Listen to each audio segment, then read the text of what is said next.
Hello students, आज के इस वीडियो में हम तीन इक्वेशन का डेरिवेशन करने जा रहे हैं। पहला तो जब particle simple harmonic motion perform करता है तब उसके पास कितनी काइनेटिक एनर्जी होगी, दूसरा उसके पास कितनी पोटेंशियल एनर्जी होगी और तीसरा उसके पास कितनी टोटल एनर्जी होगी। So I hope you are ready with your pen and paper. So without wasting much time, let us start this video. तो सबसे पहले तो डेरिवेशन के लिए हमें जस्ट पिछले वीडियो का थोड़ा बहुत रेफरेंस लेना पड़ेगा। जैसे कि हमने फेजर डायग्राम जब पढ़ा था तब पार्टिकल कितना डिस्प्लेसमेंट करता है उसका इक्वेशन डिराइव किया था। y यानी पार्टिकल का डिस्प्लेसमेंट किसके बराबर होता है, a sin omega t plus phi के बराबर, जहां पे a होता था एम्पलीट्यूड। ये हम डिराइव कर चुके हैं। बाद में इसके जस्ट पिछले वीडियो में हमने वेलोसिटी पार्टिकल की और एक्सेलरेशन पार्टिकल का दोनों ही इक्वेशन डिराइव किए थे, जो कि होता था velocity a omega cos omega T plus phi और एक्सेलरेशन होता था minus a omega sine omega T plus phi के बराबर। तो इतनी बातें ध्यान रखते हुए हम डेरिवेशन की शुरुआत करेंगे। पहला डेरिवेशन ले लेते हैं काइनेटिक एनर्जी का। तो काइनेटिक एनर्जी का बेसिक इक्वेशन क्या होता है, 1/2 mv², जो हम लोअर स्टैंडर्ड में पढ़ के आए हैं। अब यहाँ पे ये जो v है वो v वेलोसिटी होती है पार्टिकल की। v का इक्वेशन ऑलरेडी हम डिराइव कर चुके हैं, तो सीधा ही ये इक्वेशन हम ले लेंगे। v की जगह हम क्या लिख लेंगे, v की जगह a omega cos omega t plus phi, और v का स्क्वायर है तो पूरे को पावर 2 रख देंगे। बाद में यहाँ पे पावर अंदर जाएगा तो a स्क्वायर ओमेगा स्क्वायर आएगा, तो ये हो गया a square omega square 1/2 m, तो एज इट इज आ गया। ये पावर यहाँ पे आएगा तो हो जाएगा cos square omega t plus phi हो जाएगा। अब यहाँ पे हम ये वाली टर्म को फोकस करेंगे। ये क्या है, कॉस स्क्वायर थीटा है। हम मैथ्स में पढ़ चुके हैं कि sine square theta plus cos square theta is equals to 1 होता है। तो कॉस स्क्वायर थीटा की वैल्यू अगर हमें लिखनी है तो होता है 1 minus sine square theta. Cos square theta ये क्या हो गया हमारा, यहाँ पे cos square theta, cos square theta होता है 1 माइनस साइन स्क्वायर थीटा। तो ये टर्म की जगह पे हमने क्या लिख लिया, 1 minus sine square theta. Theta क्या है यहाँ पे, थीटा है हमारा ओमेगा टी प्लस फाइव। आगे बढ़ लेते हैं। अब ये वाली जो टर्म है sign square omega T plus five, उस पर फोकस करेंगे। अब इसकी वैल्यू फाइंड करेंगे। कैसे वैल्यू फाइंड करेंगे, तो हमने देखा था डिस्प्लेसमेंट पार्टिकल का a sine omega T plus phi होता है, तो वही यहाँ पे लिख लिया। ए को नीचे ले आए, sine omega T plus five दोनों साइड स्क्वायर कर दिया, तो Y square by A square is equal to sine square omega T plus five. यानी कि sine square omega T plus five की वैल्यू कितनी है, Y square by A square. तो sine square omega T plus five की value कितनी है, Y square by A square. तो ये वैल्यू यहाँ पे रख दी, बाकी का एज इट इज कर दिया।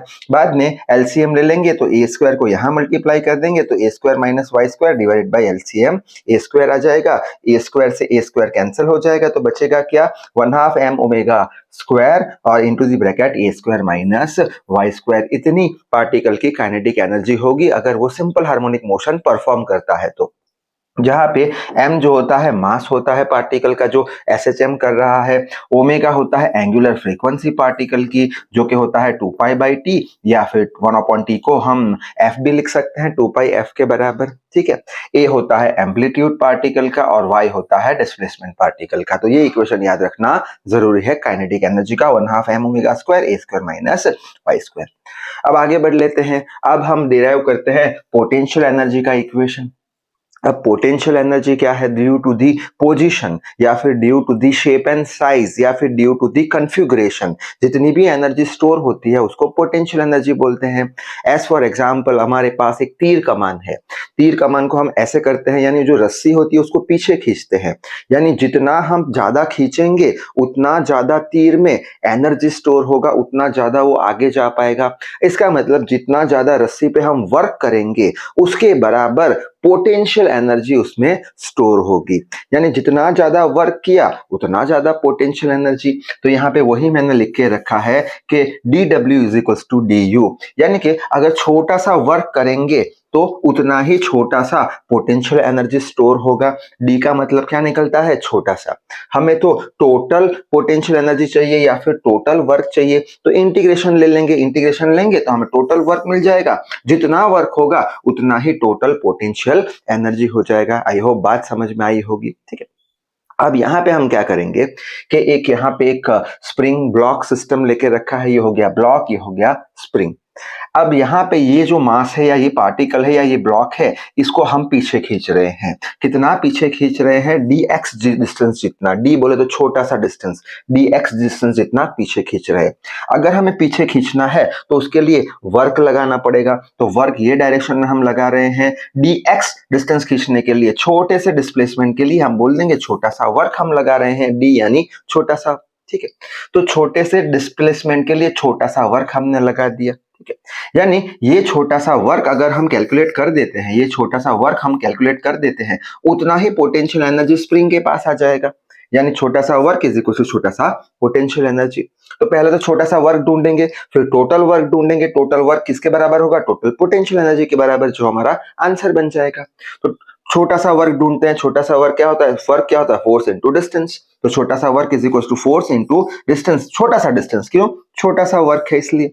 ठीक है, अच्छा यहाँ पे dx डिस्टेंस है, नेगेटिव साइन क्यों लगाया? नेगेटिव साइन इसलिए लगाया कि अगर हम dw छोटा सा वर्क ये डायरेक्शन में करेंगे तो स्प्रिंग पे रिस्टोरिंग फोर्स ये डायरेक्शन में लगेगा। ऐसे वर्क किया, छोड़ा, तो फोर्स ये डायरेक्शन में लगने वाला है। यानी कि ये जो वर्क है और ये जो फोर्स है, ऐसे लगाया वर्क तो फोर्स ये डायरेक्शन में लगेगा, स्प्रिंग फोर्स ये डायरेक्शन में लगेगा, माइनस की एक्स के बराबर। यानी वर्क और फोर्स दोनों कैसे हैं? दोनों का डायरेक्शन ऑपोजिट है, इसलिए हमने नेगेटिव साइन लगाया है।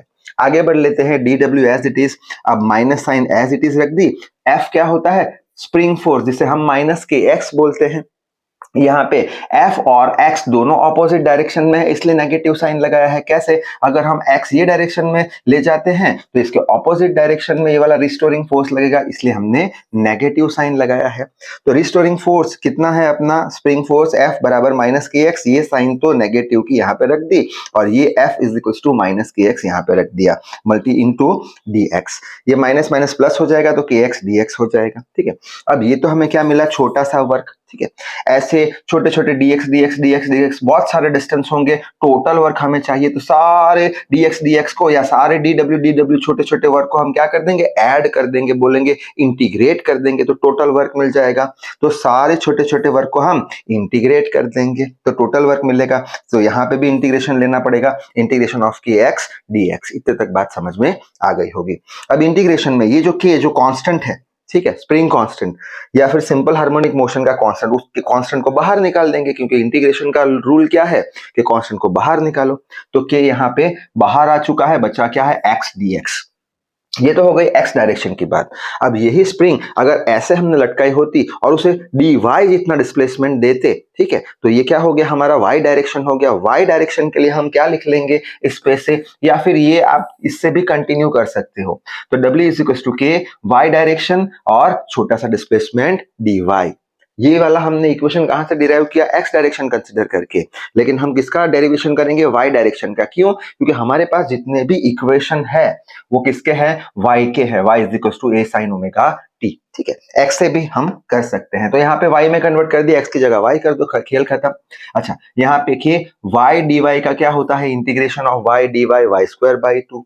तो यहाँ पे लिख लिया y स्क्वायर बाय 2।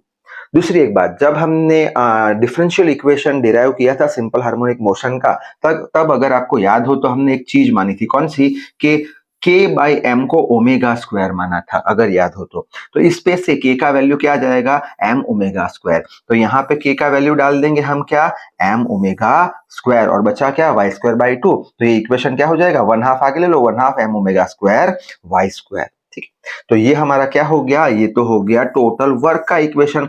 इतना ही वर्क किसमें स्टोर होने वाला है? स्प्रिंग के अंदर पोटेंशियल एनर्जी के फॉर्म में। यहाँ पे लिखा था हमने, जितना वर्क करोगे उतना पोटेंशियल एनर्जी स्टोर होगा। यानी जो भी वर्क का आंसर आया वही पोटेंशियल एनर्जी का आंसर होगा। जो भी वर्क का आंसर आया वही किसका आंसर होगा? पोटेंशियल एनर्जी का आंसर होगा, एज पर इक्वेशन 1। तो पोटेंशियल एनर्जी कितना होगा? 1/2 m omega square y square. अगर x डायरेक्शन की बात करेंगे तो आंसर क्या आएगा? 1/2 m omega square x square. ठीक, तो काइनेटिक एनर्जी और पोटेंशियल एनर्जी की इक्वेशन हमने डिराइव कर लिए है, जो कि यहाँ पे मैंने पहले से ही लिख के रखा है। Kinetic energy 1/2 m omega square a square minus y square, potential energy 1/2 m omega square y square. अब आखिरी डेरिवेशन जो है वो है हमारा टोटल एनर्जी। कितनी टोटल एनर्जी होगी पार्टिकल के पास जब वो एसएचएम करता हो। तो टोटल एनर्जी का इक्वेशन क्या होता है? टोटल एनर्जी E बराबर kinetic energy plus potential energy, यानी ये दो एनर्जी को अगर हम ऐड कर देते हैं तो हमें क्या मिल जाएगा? Total energy. काइनेटिक एनर्जी किसके बराबर है? डेरिवेशन देख लिया हमने, 1/2 m omega square a square minus y square. Potential energy किसके बराबर है? 1/2 m omega square y square. अब यहाँ पे ब्रैकेट को ओपन करेंगे तो क्या हो जाएगा? 1/2 m omega square into a square आ गया, ठीक है। बाद में 1/2 m omega square into y square, minus sign यहाँ पे माइनस साइन लगा दिया, plus 1/2 m omega square y square. यहाँ से 1/2 m omega square y square 1/2 m omega square y square cancel हो जाएगा। बचेगा क्या? टोटल एनर्जी का equation 1/2 m omega square a square. तो ये हो गया हमारा टोटल एनर्जी का इक्वेशन। ये इक्वेशन पे से हम ऐसा बोल सकते हैं कि पार्टिकल का जो मास है वो तो कांस्टेंट रहने वाला है, उसका जो एंगुलर फ्रीक्वेंसी है वो भी कांस्टेंट रहने वाला है, यानी ये 1/2 भी कांस्टेंट, यानी एनर्जी जो है किसके डायरेक्टली प्रोपोर्शन में है? एम्पलीट्यूड के स्क्वायर के डायरेक्टली प्रोपोर्शन में है। ये हमें रिजल्ट याद रखना पड़ेगा कि जब पार्टिकल एसएचएम करता है तब उसके पास जो टोटल एनर्जी होती है वो किसके डायरेक्टली प्रोपोर्शन में होती है? स्क्वायर के एम्पलीट्यूड के। ये डेरिवेशन को थोड़ा एक स्टेप आगे बढ़ा लेते हैं। यहाँ पे हम 1/2 m एज इट इज लिख लिया, ओमेगा की वैल्यू रखेंगे। ओमेगा कितना होता है? 2π/t या फिर 2πf। तो यहाँ पे ओमेगा की वैल्यू हमने रख दी 2πf, पूरे का स्क्वायर है तो पूरे का स्क्वायर कर दिया, a square as it is रख दिया। यहाँ से हम लिख पाएंगे 1/2 m, ये 4π² f स्क्वायर a स्क्वायर हो जाएगा। यहाँ पे हम देख सकते हैं कि हमारा 1/2 जो है ये इससे कैंसिल हो जाएगा, तो यहाँ पे बचेगा क्या? 2π² into m f square a square. यहाँ पे 2π² और m तो कांस्टेंट है, ठीक है, पार्टिकल का मास है, 2 इंटू पाई भी कांस्टेंट है। अगर हम एम्पलीट्यूड को भी कांस्टेंट मान लेते हैं तब जो एनर्जी होगा, टोटल एनर्जी होगा एसएचएम का, वो किसके डायरेक्टली प्रोपोर्शन में होगा? वो होगा फ्रीक्वेंसी के स्क्वायर के डायरेक्टली प्रोपोर्शन में। तो ये दो इंपॉर्टेंट स्टेटमेंट हमें याद रखने हैं। तो यही लास्ट में हमने समझ लिया, दो ये अंडरस्टैंडिंग इक्वेशंस, और कुछ है नहीं। तो इस वीडियो में बस इतना ही। Till then read hard, work hard. Thank you very much.